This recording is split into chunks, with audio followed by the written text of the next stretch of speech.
ሰላም እንደምን ቆያችሁ ውድ የአንከር ዜና ቤተሰቦች ሰላም ፍቅር ጤና ባላችሁበት ድረስ እያለን የሰዓቱን ዜና ይዘን ቀርበናል። ህወሓት የቀበረው ቢኤም አለው የት እንደተቀበረ እናውቃለን። መድፍም አለው አሁን እየወጣ ነው። በሽራሩና በባድማ በኩል ለኤርትራም እየሰጠ ነው። ህወሓት የተወለደው ደደቢት የሚቀበረው ግን አፋር ነው። ህወሓት ሙሉ መሳሪያ ያኔ በፕሪቶሪያ ስምምነት ጊዜ አላስረከበም። ለዚህ ደግሞ የአፍሪካ ህብረት ጨምሮ ፈራሚዎቹ ተጠያቂ ናቸው። የተለያዩ ከባባድ መሳሪያዎችን እየደበቀበት እያወጣ ነው ሲሉ አምባሳደር ሙዓዝ ገብረ ህይወት ለመናሪያ ሬዲዮ ተናግረዋል። የንግግራቸው ብዙ ሰዎችን እያነጋገረ ይገኛል። ንግግራቸውን ለእናንተ ይዘን ቀርበናል።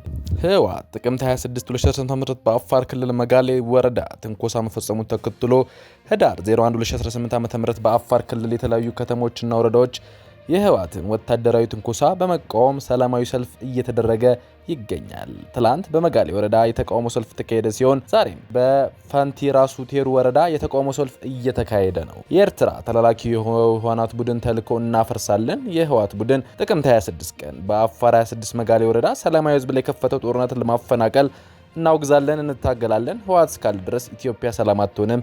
ህወሓት ለራሱ ለትግራይ ህዝብ ጠላት ነው። ህወሓት የአፋር ተረካቢ ጠላት ነው የሚሉ መፈክሮች በሰልፉ ላይ ተንጸባረቁ። በቅርብ ካየናቸው ሰልፎችም በዛ ያለ ሰው የተገኘበት ነው። በዚህም ጉዳይ ከቦታው መረጃዎች ለእናንተ ይዘን ቀርበናል። የህወሓት አንድ ትልቅ ባለስልጣን በባለፈው በደረሰው የድሮን ጥቃት 16 ሰዎች ሲገደሉ 22 ሰዎች ቆስሏል ሲሉ ለኤኤፍፒ ተናግረዋል። የፈረንሳይ ዜና አገልግሎት የሆነው ኤኤፍፒ በሰሜናዊ ኢትዮጵያ ዳግም ስለተከሰተ ግጭት እስካሁን የምናውቀው መረጃ በሚል ርዕስ ዛሬ አንድ ዘገባ አስነብቧል። ባለፈው ሮብ በአፋር ክልል ባለስልጣናት በአጎራባች ሀገር ትግራይ ክልል የወጡ ታጣቂዎች ወሰን አልፈው ወረራ መፈጸማቸውን እንዳስታወቁ በመጥቀስ የጀመረው ዘገባው በዚህም 6 ወረዳዎች መቆጣጠራቸውና በሰላማዊ ሰዎች ላይ የሞርተር ጥቃት መፈጸማቸውን እንደገለጸ አስታውሷል። አንድ ስሙ እንዳይገለጽ የጠየቀ የሰብአዊ እርዳታ ድርጅት ምንጩ ለዜና ቶሩ በሰጠው መግለጫ የተባለው ጥቃት መፈጸሙን ማረጋገጡና ጥቃቱም ከበድ ያለ እንደነበር ኤኤፍፒ ዘግቧል። በዚህ ጥቃት አብዛኞቹ ሴቶችና ህጻናት የሆኑ ወደ 18 ያህል ነዋሪዎች መፈናቀላቸውን የገለጹ ምንጩ እነዚህ ተፈናቃዮች ያላቸው እርዳታ የማግኘት ተስፋም ጠባብ መሆኑን ዘገባው አስረድቷል። ኤኤፍፒ ዘገባም ሲቀጥል አንድ ለህወሓት ባለስልጣናት ቅርበት ያለው ምንጭ ደግሞ ይህን ጥቃት የተፈጸመው በአፋር ክልል በሚንቀሳቀሱ የትግራይ ሰላም ኃይል ተብለው በሚጠሩት ኃይሎች መሆኑን እንደነገረው ገልጿል። ይህ ኃይል ከቀድሞው የህወሓት ከፍተኛ አመራር አቶ ጌታቸው ረዳ ጋር ግንኙነት እንዳለው ምንጩ መናገሩን የጠቀሱ ዘገባ በዚህ ጉዳይ አቶ ጌታቸውን ለመናገር ሞክሮ እንዳልተሳካለትም አስታውቋል። ሆኖም አቶ ጌታቸው ረዳ ህወሓት በአፋር ክልል ገብቶ ከፍተኛ ጥቃት ማሄዱን ወዲያው መግለጫ በመስጠት ባለስልጣኖችን ስም በመጥቀስ እንዲቆጠቡ መናገሩ ይታወሳል። በሌላ በኩል ባለፈው አርብ ባወጣው መግለጫ የፌዴራል መንግስት የድሮን ጥቃት እንደተፈጸመበት መግለጹን በጠቀሰው ዘገባው በጥቃቱ በታጣቂዎችና በነዋሪዎች ላይ ጉዳት እንደደረሰ አውስቷል። በዚህም ጉዳይ ሰፋ ያለ መረጃ ይዘናል። የተወደዳችሁ የአንከር ዜና ቤተሰቦች መረጃውን እየሰማችሁ አብራችሁን ስላላችሁ እናመሰግናለን። መረጃውን እየሰማችሁ ባላችሁበት ሁኔታ ላይክ፣ ሼር ማድረጋችሁ እንዳረሱ። ለቻናላችንም እንግዳ ከሆናችሁ ሰብስክራይብ አድርጋችሁ እንድትጀምሩና ከአንከር ዜና እንድትወዳጁ ጋብዘናል። አሁን በዝርዝር ወደ ያዝናቸው መረጃዎች እናልፋለን። ትላንትናና ዛሬ በአፋር ሰፋ ያለ ተለቅ ያለ ሰላማዊ ሰልፍ እንደጧት ሰምቷል። ህወሓት ጥቅምት 26 2018 ዓ.ም በአፋር ክልል መጋሌ ወረዳ ትንኮሳ መፈጸሙን ተከትሎ ትላንት ህዳር 01 2018 ዓ.ም ጀምሮ በአፋር ክልል ከተሞች እና ወረዳዎች የህወሓት ወታደራዊ ትንኮሳ በመቃወም ሰላማዊ ሰልፎች እየተደረጉ ይገኛሉ። ትላንት በመጋሌ ወረዳ የተቃውሞ ሰልፉ እየተካሄደ ሲሆን ዛሬ ደግሞ ህዳር 2 2018 ዓ.ም በፋንቲ ራሱ ቴሩ ወረዳ የተቃውሞ ሰልፍ እየተካሄደ ነው። ከዚሁ ተለቅ ያለው ሰላማዊ ሰልፍ ላይ የተለያዩ መፈክሮች ሲታዩ ታይተዋል። የኤርትራ ተላላኪ የሆነው ህወሓት ቡድን ተልዕኮ እናፈርሳለን የሚለው በጉልነት ሰፍሮ ታይቷል። ከዚህም ተጨማሪ ህወሓት ቡድን ጥቅምት 26 ቀን በአፋር ክልል መጋሌ ወረዳ ሰላማዊ ህዝብ ላይ የከፈተው ተኩስ ማፈናቀል እናውግዛለን፣ እንታገላለን፣ ተጠያቂነትም ይስፈንልን የሚሉ ተቃዋሚ ሰልፎችና መፈክሮችም ተደምጠዋል። ህወሓት እስካለ ድረስ ኢትዮጵያ ሰላም አትሆንም። ህወሓት ለራሱ ለትግራይ ህዝብ ጠላት ነው። ህወሓት የአፍሪካ ታሪካዊ ጠላት ነው የሚሉ መፈክሮችና የተለያዩ ንግግሮች በሰላማዊ ሰልፍ ላይ ተንጸባርቀዋል። ይህ በቅርቡ በአፋር ጥቅምት 26 2018 ዓ.ም በተካሄደው ጥቃት በኋላ የተደረገ የመጀመሪያው ሰላማዊ ሰልፍ ነው። ከዚህ ሰልፍ ጋር በተገናኘ ከህወሓትም ሆነ ከአፋር ክልል መስተዳደር መግለጫ አልሰጠም። መግለጫ እንደርሰን ለእናንተ የምናቀርብ ይሆናል። በድሮኑ ጥቃት 16 ሰዎች ሲገደሉ ሌሎች 22 ቆስሏል ሲሉ አንድ የህወሓት ባለስልጣን ለኤኤፍፒ ተናግረዋል። የፈረንሳይ ዜና አገልግሎት የሆነው ኤኤፍፒ በሰሜናዊ ኢትዮጵያ ዳግም ስለተቀሰቀሰው ግጭት እስካሁን የምናውቀው መረጃ በሚል ርዕስ አንድ ዘገባ አስነብቧል።